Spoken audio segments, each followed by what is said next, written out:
കേരള സംസ്ഥാന വ്യാപാരി വ്യവസായി സമിതി ആര്യമ്പാടം യൂണിറ്റ് 20ാം വാർഷിക സമ്മേളനം സമിതി ജില്ലാ പ്രസിഡന്റ് വിജയ് ഹരി ഉദ്ഘാടനം ചെയ്തു. ശൂന്യമായി കിടക്കുന്ന സ്ഥലമാണ്. അപ്പോൾ കേരളത്തിന്റെ വ്യാപാര സാധ്യതകൾ വളരെ അധികമാണ്. അപ്പൊ നമുക്കത് നമ്മൾ നിരീക്ഷിച്ചാലും അറിയാം. നമ്മളൊരു 10-40 വർഷം മുമ്പ് നമ്മൾ നോക്കുകയാണെങ്കിൽ നമ്മൾ ഈ ഭാഗത്തൊക്കെ എത്ര കടകളുണ്ടായിരുന്നു?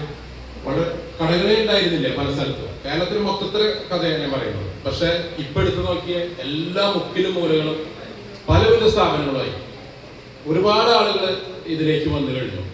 രക്ഷാധികാരി ടി.ആർ. രാജൻ പതാക ഉയർത്തി. Unit president PS. മാത്യു അധ്യക്ഷത വഹിച്ച സമ്മേളനം ജില്ലാ പ്രസിഡന്റ് വിജയ് ഹരി ഉദ്ഘാടനം ചെയ്തു. വ്യാപാരക്ഷേമ പദ്ധതി സെക്രട്ടറി എം.എസ്. ജോൺസൺ അനുശോചനം രേഖപ്പെടുത്തി. Unit secretary K G. Subhash report അവതരിപ്പിച്ചു. വടക്കാഞ്ചേരി നഗരസഭാ ചെയർപേഴ്സൺ മിനി അരവിന്ദൻ മുഖ്യാതിഥിയായി പങ്കെടുത്തു.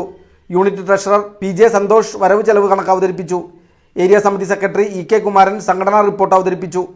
SSLC +2 ഡിഗ്രി വിജയികളെ ജില്ലാ vice president N. Sukumaran, unit രക്ഷാധികാരി ടി.ആർ. രാജൻ എന്നിവർ ചേർന്ന് അനുമോദിച്ചു.